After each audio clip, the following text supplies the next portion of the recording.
Hello and welcome and hello. Thank you for joining us today on Poco Mas, the show where we give you just a little bit more, guys. Today we are buying SoFi for the cure. It's Poco Mas by SoFi, of course. Not financial advice. That's just what I'm doing. I don't know what you're doing. Actually, I wasn't buying anything today. I just had the good fortune of buying quite a few shares down in the sort of lower mid sixes, 630 range. So I'm not really looking to add anything already way overweight SoFi. And let's not have any fat jokes on the back of that remark. Thank you guys. Happy Friday. Welcome and hello. I believe it is July 19, 2023. It's about 3:40 in the PM out here in a beautiful overcast Los Angeles. Hope it's a wonderful day. Wherever you are, want to thank Tevis for having me on yesterday along with Roy, and then had the pleasure of meeting TJ, the Wheel Deal. That was a fun broadcast. We talked about Tesla and EV and then SoFi. Seemed like about an hour and a half. A lot of fun. Always enjoy being on with those guys. A lot of brain power in that room. Certainly, they don't need me, but I think I had some much needed levity. Kind of ironic that I'm adding levity. But anyway, guys, welcome and hello and welcome. Just want to talk SoFi. I want to kind of open it up. I don't know what the hell happened. I think Noto Lurker's got something going on here. Do not sub and like. Colombian Kingpin is here along with his hairline. Good to see you, Colombian Kingpin, along with that pensive index finger like he's making a very important decision. Good to see you, Colombian Kingpin. 347. The other previous 346 Colombian Kingpins are weak sauce. Turds. Chartered Travel is here. What's going on, Chartered Travel?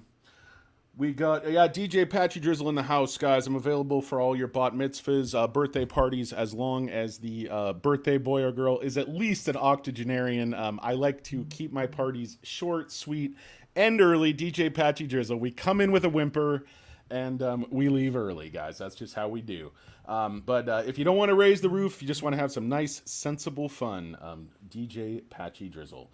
Anyway, guys, blah, blah, blah. Noto Lurker's here. I want to thank Noto Lurker for producing and moderating the show. I'd also like to thank Alberto Berti Avalas, our other wrench, wielding the wrench, guys. SoFi down 6 cents on the day. Not too bad. Really hugging that $7.50 mark.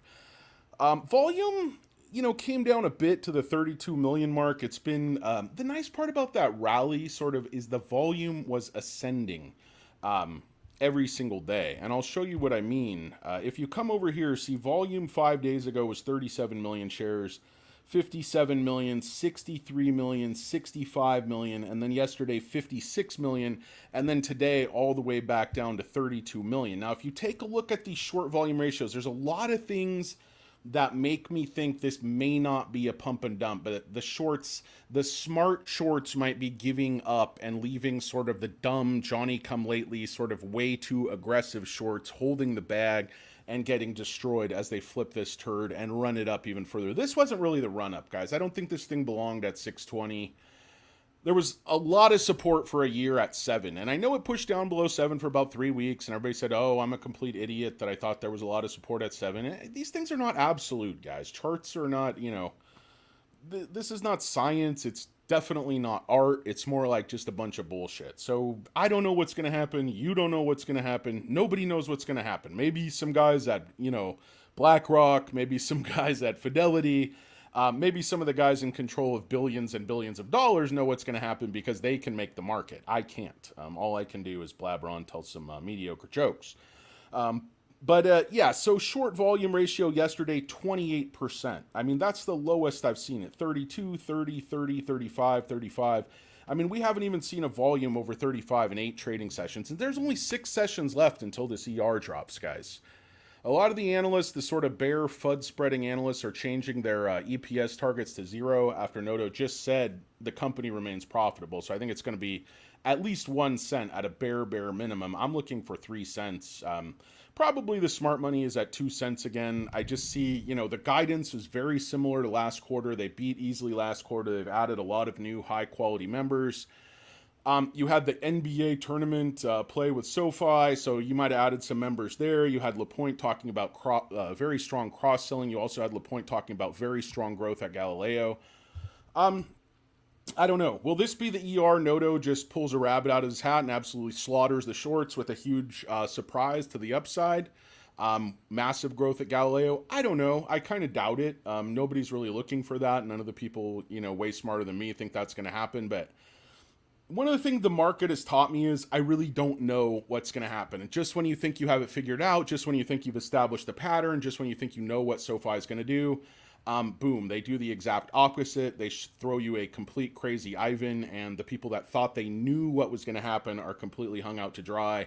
And the people that kind of play it more long-term fundamentals are, going to be rewarded in the end, in my opinion. But I just want to look a little bit at the chart and just take some wild guesses, what's going to happen, what's going on here. So you see the move up, guys, 7 days, and then you see this big red candle, and then it checks. This next candle, though, is interesting because, again, this closed, I think, at like 7.54, and then today it closed at 7.47. So it's only down a few pennies, and it's very near the last close. So if you look at previous history when this thing really moves up, you see the same big red candle at the top, and then you see a huge gap down, another big red candle.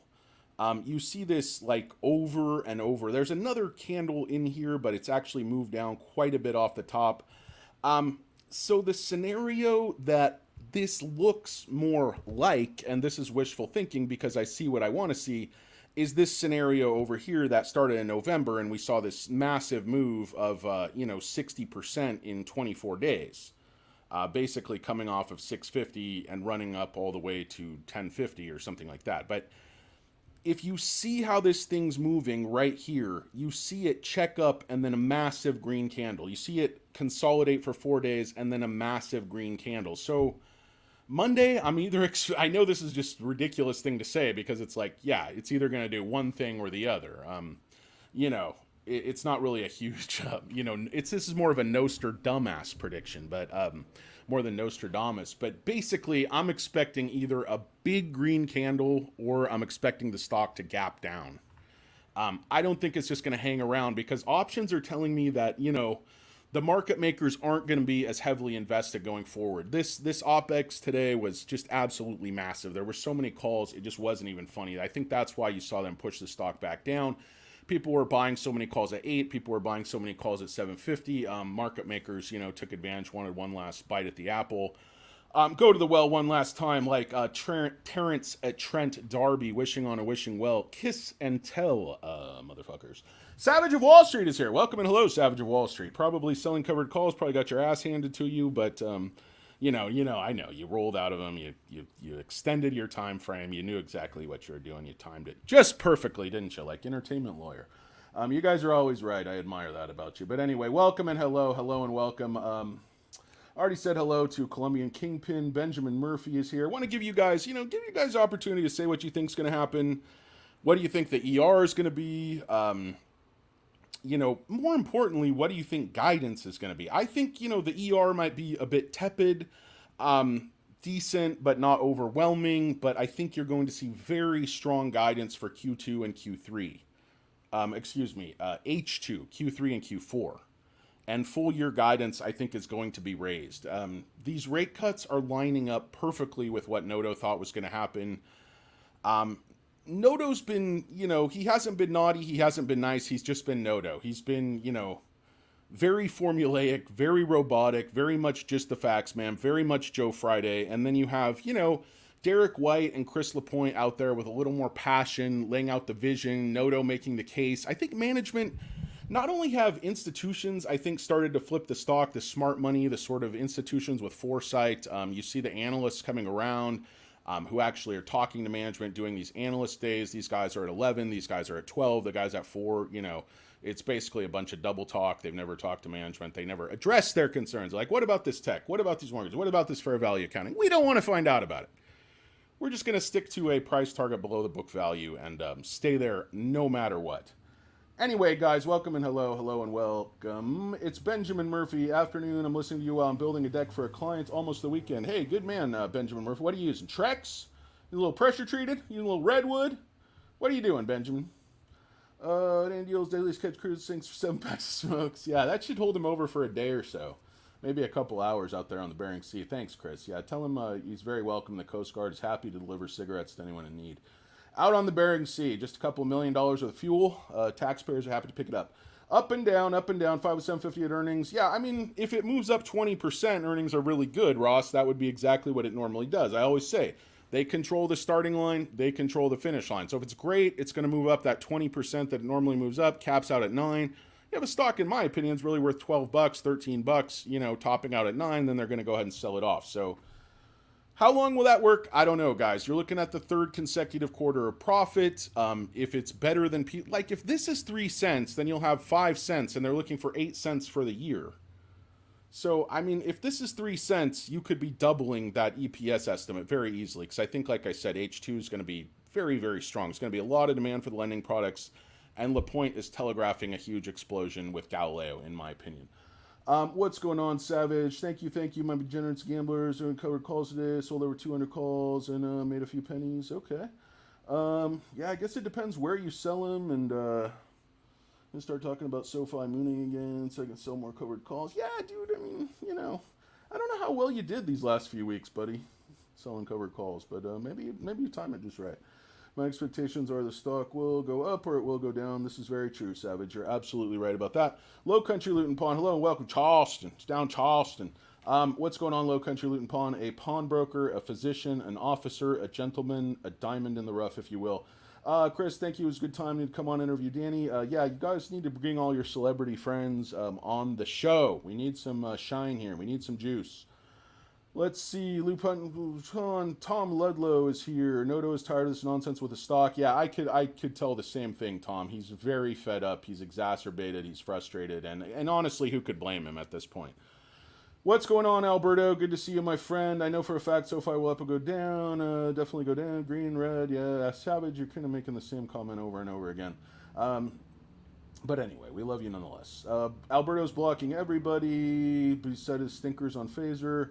Definitely Trex, pressure-treated framing, galvanized fasteners. Benjamin, get over here. I need some repairs. It's hard to find good people. Let's see. Premium option is here. SoFi covered calls expire worthless today. Yeah, it just obviously depends where you sell them. 5 cents. Oof. Savage, pumping hard, trying to sell you some calls. But he's going to get burned again. He's going to get burned again this week, just like he got burned last week. I'm sorry, Savage. Yeah, covered call sellers will tell you they timed a 30% move in a week perfectly, but I don't know. I just wasn't writing. I get scared around earnings, guys. I just wasn't writing much. I don't know. I keep saying that as that wedge was closing, I'm looking for a huge move up or a big move down, and obviously a big move down would be preferable if you're writing covered calls. I don't know. I just get gun shy around earnings. There's just too much going on, upgrades, downgrades. This stock is so volatile, just about anything, you just look at it wrong and it goes down 10% and then, just very unpredictable. I just like my shares. They're very precious to me. But, after the ER, the dust will settle for a couple weeks and then I'll write covered calls again for 2 more months. And then we'll just see how I feel coming into the ER. But I don't blame you guys that are writing all the time. That's what the smart people do. I kind of put a little bit, too much like nuance and finesse, and now I'll write. Now, smart people are just writing. They're just writing and always selling options. And those people make money the vast majority of the time. So that's the truth. Anyway, don't sub and like. Not a lurker knows not what he says. Weak hands give us a chance to buy SoFi. Payush, the big P, coming out of Memphis, Tennessee, is right as usual. Who got burned? Fool has been selling covered calls all week. Keep telling folks. Even came here while you were pumping. Yeah, I mean, you're Savage. You're always selling, but you just sold covered calls to a 30% move up. I mean, what exactly happened? How'd you make money every day? I don't get it. But maybe you did. I don't know. I'm a paper-handed sissy boy with a massive SoFi position that dwarfs anything you could imagine. But anyway, I've done pretty well on options myself, and I didn't want to write them. I don't know. I think I made a really good decision, but I don't know. I guess, yeah, if you can write covered calls, I guess you roll them just right into some of those days, though, they're pretty big moves to the upside, be highly, unpredictable. So if you're sitting at 620, 630, I guess, where were you writing? You were writing at $8? I don't know. Okay. Anyway, always can write covered calls. Yeah, of course. Yeah, no. Entertainment International, you can write wherever you want. That's a good point. You can write eights. You could have been writing eights then, but you just weren't getting any premium back when the stock was below 650. Because believe me, I was looking, and I wrote a few of those eights, but I got almost nothing. Anyway, so I still cover calls on SoFi as well as eights on Tuesday, 25%. I'm up 42% today. So I sell cover calls on SoFi as well. I sold eights on Tuesday. Yeah, I mean, if you were selling them on Tuesday, that's great timing, obviously, because you're selling after the whole run. That's not what I'm talking about. I'm talking about selling before the run. That's where you have difficulties. Obviously, if you sell after a huge run and then it doesn't go up anymore, your timing is perfect. You've done very well. Just all depends on timing. That's really what options are. TJ has 700,000 in shares and 100,000 and 1,000 leaps. Wow, it's a lot. I think my SoFi position is not that large. It's pretty big. It's definitely a high six-figure position, but it's not. That would be at least $1 million position. I don't have that much SoFi. I wish I did. Payush, what's the short percentage? Short percentage Payush. Let's take a little look. See, it is. Let's see. I think it's about 17.5. Should be 17.3. Shares on loan 223. Short interest still about 180. So nothing really's changed. Just the borrowing. I mean, they were borrowing 4 million shares all day. Then this is right at close. Yeah, instant it closes 0-0. It then falls down. So they returned 4 million shares there right at closing. Cost to borrow didn't go minimum. Earlier, max was 7. Yesterday, I believe now max is 1. So there's really no pressure on these shorts, guys. You need a blowout ER. I mean, you need an absolute blowout ER, huge guidance, huge guidance raise coming into H2 or huge guidance raise for 2025. I mean, in the absence of that, just these steady, what we were talking about, just this steady, really solid growth, they can just continue to short the stock. Now, is that a wise thing to do all the time? It just depends. How much money can they make selling options? How much money can they make driving the stock down? How much money can they make churning the stock? How much money can they make stopping out, weak-handed retail? Apparently enough, because they've held the stock down through a lot of really, really solid ERs. So, but that's the short interest. I could tell you on Fintel also what they're showing, if you'd like. Fintel is showing 187 million shares short, or 80%. So they're a little. Ortex is usually a little bit more proactive, showing a little bit. Changes a little bit sooner. But again, like I said, guys, that short volume was just, sorry, I think the wrong buttons here. The short volumes are just lower than we've seen them in a long, long time. Today, back up to 37, obviously, because they wanted to kill those calls at 750, the people that, came in late, the people that were buying them from Savage and Birdie. And, that was just foolish, guys. You just... I don't know. You don't want to buy calls after a big run up when the stock is obviously kind of checking up and consolidating. You're buying calls kind of last couple days. Man, you're just dumb. You're just dumb. But, whatever. You do you. But anyway, anything else going on? Talking monthly covered calls, weeklies, or pennies. I usually write like 2 weeks out, Ross. Sometimes 4. It just depends, like how much time I have to look at it, how much time I have to pay attention. Sometimes I do, sometimes I don't. So that factors in for me too. I know it doesn't take a hell of a long time to, sell options, but sometimes it's really just more time and energy that I have in a given week. Junior turd, so I only risk 50. Yeah, I mean, 50 contracts is pretty significant, Ross, for most people. I mean, that's pretty big SoFi position. So, pennies, yeah, no, they certainly add up, Alberto. Absolutely. I mean, money's money. So for more than what your average is, they take me out at 10. Yeah, I mean, that's very high for me, because my average is damn near 5, and if I count options, my average is probably 0 or very close to 0. But yeah, I'm definitely not criticizing you guys that are the covered call aficionados and are always writing. More power to you. Again, I think at the end of the day, you'll make more money than I do, kind of getting cautious and pulling back on calls. So it's just different, different schools of thought. I kind of like to be able to think about when I think it's going to consolidate, and if I think it's going to make a huge move up, like I think it might on Monday, I don't want to be writing calls. But it's just me. You guys do you. Definitely not trying to give options advice. No options expert. You guys know a lot more than I do. So... My average is 658. I'm selling eights. There you go. Yeah, you guys are smart. I mean, you guys know what you're doing. A lot of people here don't. Obviously, they're buying these calls. They're getting killed. So, you know, 50 times 100 share contracts, 5,000 shares. You're right, Payush. Multiplication is good. Money is money. What the fuck are we investing to make money? Yeah, I know you're investing to make money, but you know, I'm making tons of money, Savage. I don't think you guys quite get what I'm doing here, man. I'm not looking to. I'm looking to sell my SoFi position for $10 million. That's what I'm looking to do.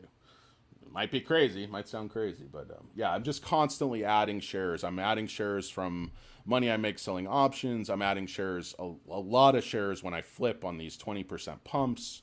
I've just added so many shares for no cost that it's just brought my average. So my average that shows on the screen is low fives. My real average is like zero. So no, it does this. These concepts don't escape me. I'm just probably not as aggressive and consistent as you guys, and also just you know, I say I don't have time, but then I'm making these idiotic YouTube videos. So anyway, enough blabbering about calls, guys. Please stop buying calls. They don't want to say that, Alberto. TJC, that would be amazing. Selling in the 20s. Take years to make 10 million. We make that before we sell shares. Well, it depends how many shares I have, Savage. You don't know. May or may not. But yeah, obviously it'll take a long time. I plan. That's, you know, I'm talking about long game, holding the stock if they ever become that you know, top 10 financial institution. It'll probably take at least 15 or 20 years, 30 years. I'll probably be long dead, so probably will never get there. But that's not really the goal with me, is to you know, grind out pennies here. I have a day job, and yeah, I'm investing for the long term, for my retirement, for different you know, charitable things I want to do in my life. So I don't know. Everybody just does things differently, but yeah, I wish I had, you know, the ability to be like a full-time investor and not have a day job. Maybe I could make that happen, but just too many things going on, guys. I know everybody's busy, and sometimes just like Fridays, I just, you know, different days of the week, I just don't want to be worrying about options, be thinking about it. Maybe a particular week, I just will skip it because I know I have just too much going on, too many other obligations, too much stress. So that's just me, but I plan stuff weird. Anyway, Birdie has 1 million shares. Yeah, Birdie, I think, might actually be, you know, the chief technology officer. Just, you know, coming in to spy on the rest of us. Got the wrench. Now he's inside. What's that guy's name? Jeremy Rochelle. He's always just constantly dumping shares. And then the financial echo chamber just goes through 1990s, JP Morgan. Yeah, I mean, exactly, Ross. I'm just looking at the company. I'm like, as long as they just keep growing, executing, I'm just going to hold on to my position and see what happens. I mean, obviously, if everything changes and everything starts going wrong, you know, you have to reevaluate. But so far, that hasn't happened. When I look at the chart again, this is going to be a really consequential day. I think you're either going to see this or you're going to see this. One of the two. I just don't think it's going to start moving sideways again, because I think the volume's going to really tick back up next week. The options are just not nearly as much as they were this week, so that's going to let the stock kind of go. It's obviously options, you know, really stabilize the stock right where they want it at max pain. Not always at max pain. Obviously, max pain this last week started out $7. Stock ran up, pulled back down. So all kinds of things going on. Then a lot of these guys, Savage, Alberto, they're selling calls all week. So they're, you know, timing things. They're on top of things. A lot of you are dumb and you're buying those calls and you just had no prayer of making any money. But you got to feed the beast. So healthy pullback. Yeah, I agree, Firefly. I think, you know, it was a 31% move there. And then about, what, a 7% pullback. So, you know, something like that. Not too much to worry about. Let's see. Trying to wrap up some of my Friday stuff. Buy calls, folks, not financial advice. Alberto wants to sell you some calls. If you want to buy, buy some aluminum siding from the guy. Me too, I'm buying way too many shares, more than I want, so take profits. On the way up, lock in the profits. Yeah, I mean, it's... I don't know. I don't really want to buy at 750. Like I said, my average is low. I have too many already.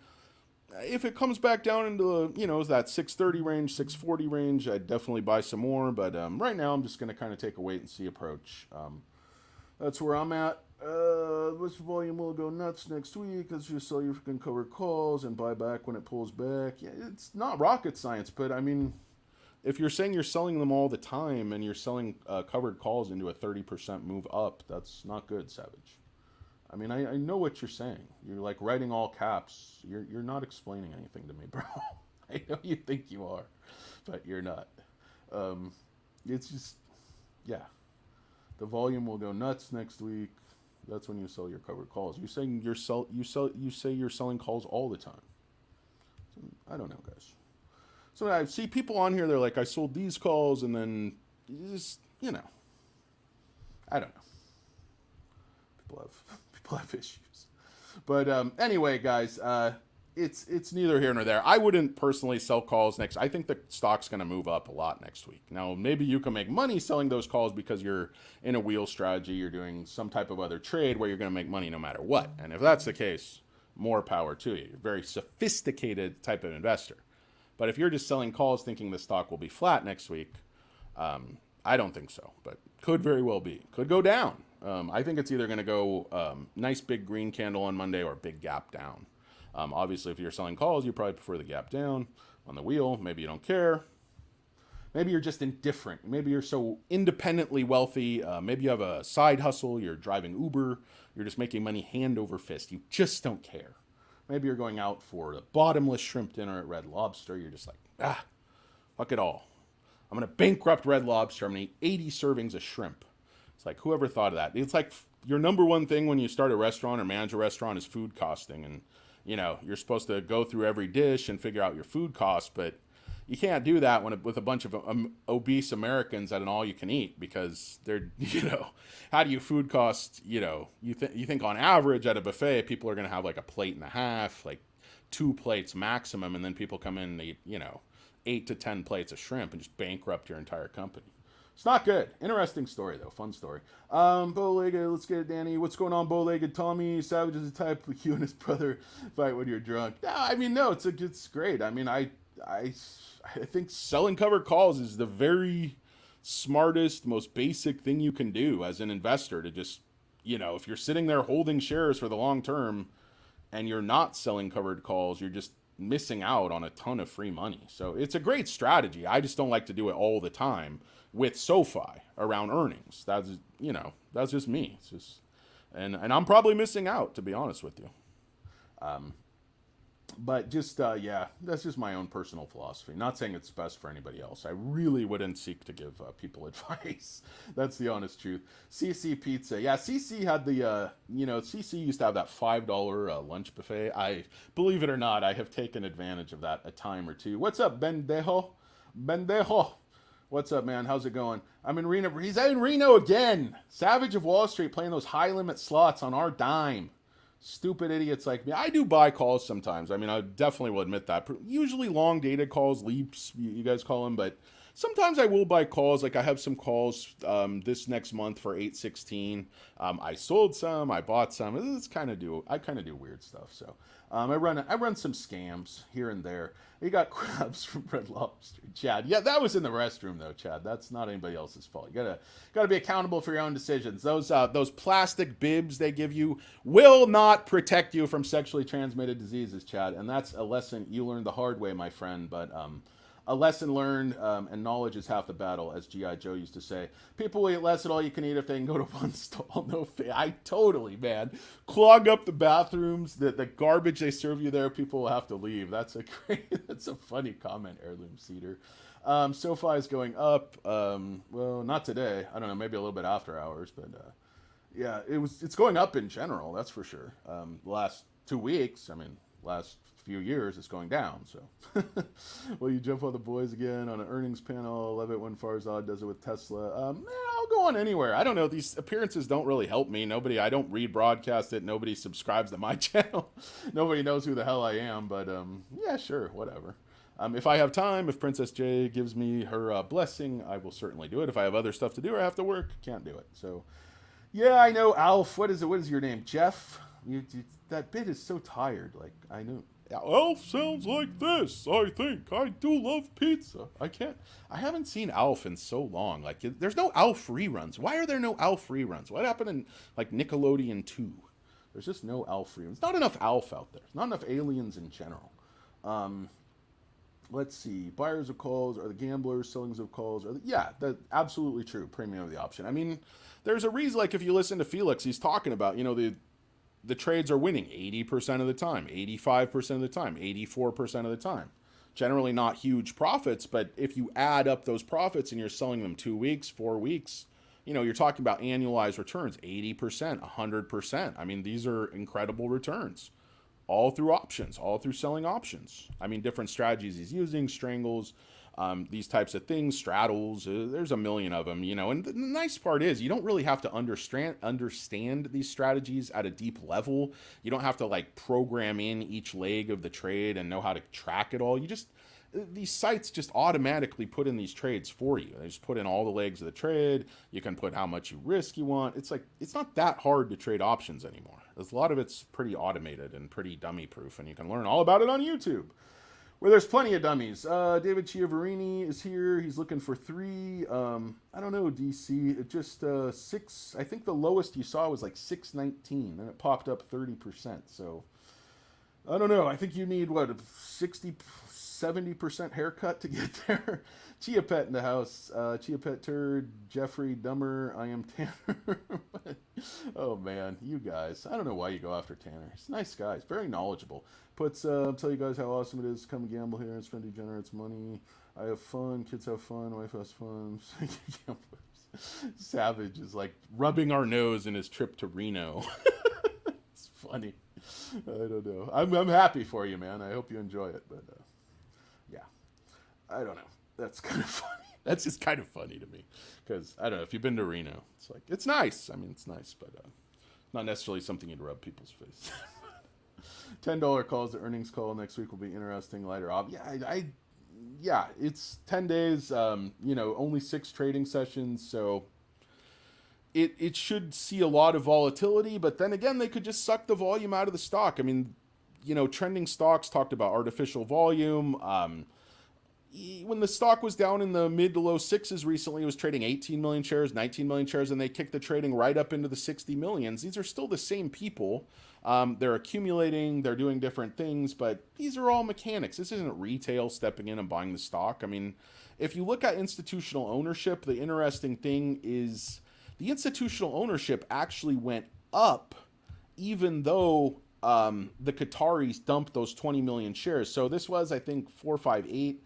Now it's 460 million. So even on the update, there has been a slight amount of additional dilution, as there always is with the SoFi stock, but still 43.5%.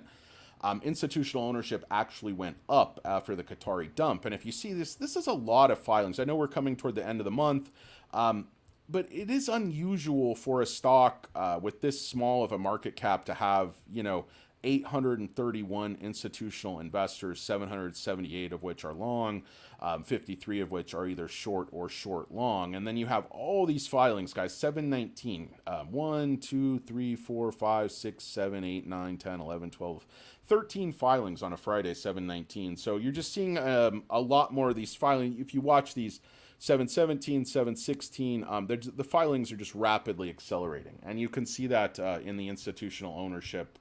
Of course, with the 20 million shares being dumped on the open market, you'd expect that number to actually go down, but it went up, which is a very good thing because other institutions absorbed those shares. Anyway, guys, Roaring Kitty is here. He's moving his money to SoFi. He just likes the stock. Good for you. Kids love Reno. Wife takes casino. Oh, it's savage. Don't need to take everything so personally. Yeah. No, I agree. I don't. I'm not. I'm just messing with you, man. Just yeah, Reno's cool. Take your covered call profits and enjoy some shows, some buffets, some good steaks, guys. Any place there's casinos, you get a really good steak. That's one of my favorite things about casinos. Being a chunky monkey that I am, I'm not a huge gambler anymore. I used to be a huge sports gambler, big just junkie. Now I go to Vegas. I like to go to the good restaurants, see the shows, do all that, all that crap. So anyway, whatever, here nor there. Savage, I hope you have a wonderful, enjoyable trip to Reno with the family. Safe travels, good times, all that fun stuff. Danny's tiring, it's gonna move in nearby, haha. Stone Brick Landscape Experience. I ski doctorate program. That's awesome, Ross. I'm always hiring skilled laborers, skilled workers. It's hard to find good people. Getting taken open options over to 2026 before to glean anything in terms of market makers positioning. I don't have any take on it. Honestly, I have a ton of leaps. I'm just not worried about open interest that far out. I think a lot of that money, by the time you get out there, they're hedging against different positions they have. Could be counterparties of these deals. So I'm looking at, I'm looking at so many ERs between now and then. The company has plenty of opportunities to perform. Market makers are doing their thing, but I don't think they can predict the market, 2 years out any better than you guys can. Some of them can, but the point is, I think leaps were a really, really smart play at SoFi down the sixes. I think you could buy some now and be perfectly fine. I still think the stock is dramatically undervalued. I'm just saying, guys, I mean, if you see those lows and you're in the six, it's hard for me to say, hey, buy right now, because you could have just bought so much lower. And, guys like in the comments who are the bears, they think the stock may go down again, may sell off after a weak ER if guidance is tepid. And they're absolutely right. If guidance is weak, the stock will sell off. So you might have an opportunity to buy the stock much lower. So it's just, I'm a hold at this level. I still think that I'm like the guy from Deutsche Bank. I still think the stock's worth 12, 13 bucks. But it's just hard for me to advocate buying at 750 when I could advocate buying at 620. I know you can't buy, 8 days ago, but I'm just saying, pull your head out of your ass and buy at the lows. That's all I'm saying. Anyway, so let's see, guys. Hey, it's I'm trying to identifying the top of your head. Oh, man. Yeah, the top of my head. You can identify me by my bald spot. It's like a fingerprint. Thinning hairline, Venus Steakhouse, Peppermill. I've heard about it. I've seen it, I think, on Food Network. I have never had the chance to try it out, but I love steakhouse. If I'm in Reno, Tahoe area next time, I will definitely try it out. So, bison burgers, boost, yeah, bison. I love bison burgers. I love bison in general. Great flavor. It's like gamey, but not too gamey. It's like beefy. It's like beef mixed with game. It's really delicious. Remember the summertime, a lot of people don't trade in July. Yeah, that's true, Payush. They're literally, I mean, sometimes it's that like structural stuff. You're like, oh, it's so stupid. I was like, people are just busy. Their kids are out of school. They don't have time. So a lot of people that are maybe normally selling options, maybe take a break or cool it or scale it back. Not sure. It'd be interesting to see the statistics on options. Like if there's, I'm sure there's monthly variance, but are there consistent trends over the year where there's more options being sold? I know there's consistent trends during the quarters where there's more options being sold, but I'm sure there are. There's consistent trends to everything after all, isn't there?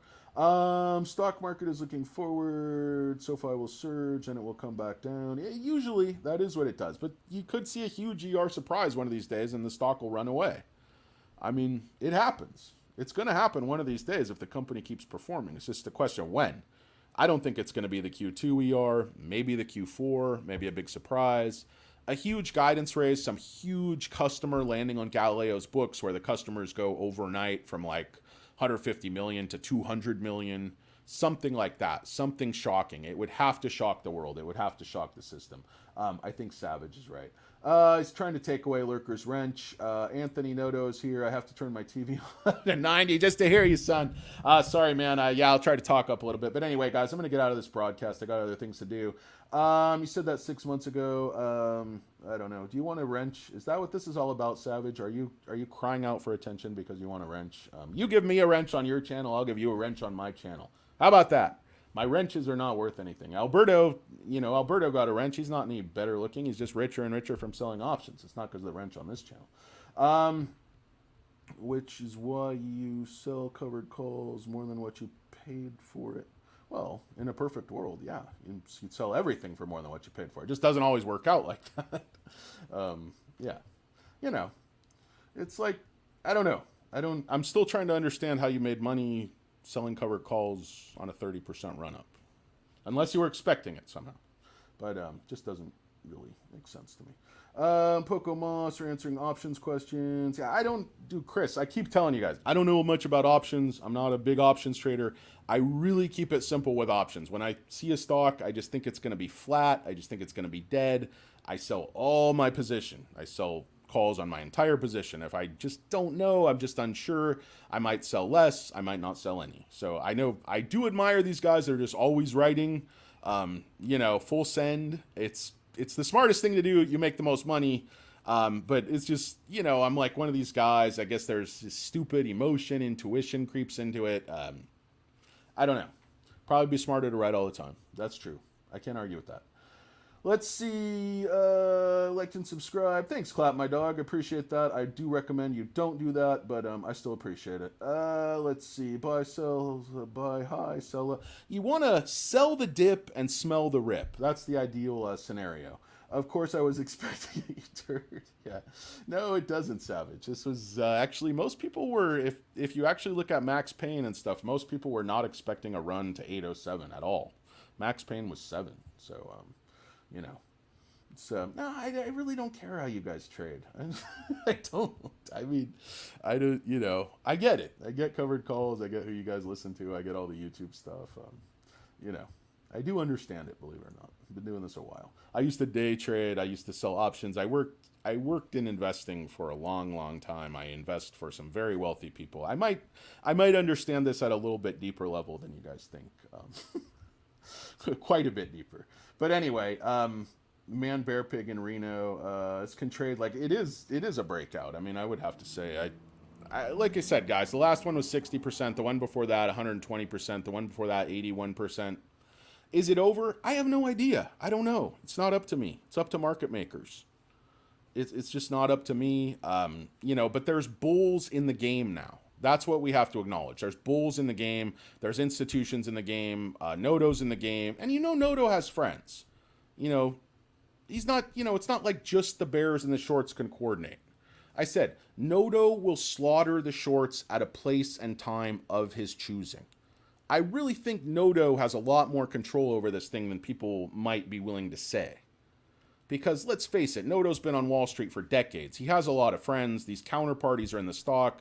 People like Uncle Bruce, who again know a lot more about these types of deals than I do. I don't know anything about him. So they're going to need the stock at 12 to 13 bucks, and they're going to take 140 more additional shares off the market. Now, if that happens, you'd expect to see a lot of upward price pressure. So will it run up? Was this the run up into earnings, Savage? I don't know. Will it run up again next week? I don't know. But again, Monday, I'm expecting big red or big green. I'm expecting a big gap down or a huge green candle, just because that's what I normally see in these scenarios where the stock starts to run and then checks back up. But that doesn't mean we'll see it again. Not at all. TJ Maxx stock. Yeah, TJ Maxx was going weird. That's a weird. These retail stocks can just get real freaky, and their books are very shaky. Some of these retail companies. I think there's a tremendous amount of fraud with some of these retail companies, because they can do so many shenanigans with their inventory, how they age stuff, how they write stuff off, when they write stuff off, when they take these things as losses. It's like some of their books like change so radically from one, report to the next. It just doesn't seem plausible, but they just reclassify like huge blocks of inventory, write things off. It's really weird. Some of the accounting with these retail companies, really like the discounters. It gets a little bit scary. I worked for Dodge and Cox Turd, so I may have an idea. Cox Cable? What is that going to tell you? Savage, you're a funny guy. Bingo's friend circle, 807 my average, knows deep pockets for his friend circle. I agree, Payush. I play cards, he doesn't gamble. Himothy, Anthony Noto's here, that's your head out of your ass. Dude, I would like to see Derek White out there. I'd like to see Chris LaPointe out there. Just a little bit more passion, a little more salesmanship, but I really like Noto as well. Guys, this has been a lot of fun. Sofi Stock, let's see what the after hours did. Probably not a whole hell of a lot. Oh, zero. All zeros. So 747 coming out of the sky, going to take you down to Memphis on a midnight ride to see the Big Payush down in Memphis, Tennessee. So 747, there's not really nothing wrong with this, guys. Came up off of 720, hit 807. It was a 31% move, pulled back about 7-8%. So I think that's very healthy price action. If you're bullish, it's not unusual for the stock to kind of come up to 750 very tepidly before the ER, then break one way or the other. But you usually don't see it hold flat, and the options are weak. So it's I think the options market is expecting a big move up or down as well. But only time will tell. Only people like Savage of Wall Street, the CEOs of BlackRock, Alberto Bertie Avilés, these types of folks that are in the know on Discord actually know with any degree of certainty what the market's going to do. Guys, thank you for watching Un Poco Mas. And I just, from my point of view, these guys are absolutely right. Always be selling options. That's the smartest thing you can do. Don't buy options. The time decay just kills you. You just sit there losing money. If nothing happens, you lose money. Why do you want that scenario? Why do you want a scenario where nothing happens, nothing goes wrong, and you're just losing all your money? When another guy gets free money for something that might happen. It's much, much smarter to sell options and use some of these strategies that you find online. So, that's why guys like Savage is partying it up, living it up in Reno on your dime. That's why like TJ the Wheel Deal is, living it up, buying his son a Tesla Model Y, getting his head buffed twice a day with only the finest, bowling ball buffers. It's like, guys, the smart money is selling options, right? The smart money is not buying options. And that's the truth. I mean, there's just absolutely no question about that. Anyway, guys, really, really positive the last couple of weeks for SoFi. I think the pullback was healthy. I think we're just fine. Monday, I'm expecting, again, either a huge gap down or a big green candle. I think it's going to be a very, very exciting day one way or the other. Hope you guys have a great weekend. We might talk to you again. People asking me about JAGX, don't buy it into those P3 results. It might run way up. It might multiply. They might announce some horrible offering. I think that's far more likely and just cut you off the knees. My number one buy right now is CRISPR, probably. I think it just went back down for no reason, extremely undervalued. I'd like to buy Vertex. I'm a big Vertex pharma guy, but I think the stock is just too hot right now. It's done very well on it, but I just can't recommend you buy it around the $500 mark. Any other questions, let me know, guys. Otherwise, hope you have a great weekend. It's Un Poco Mas. It's Danny Deals. Peace! I'm out.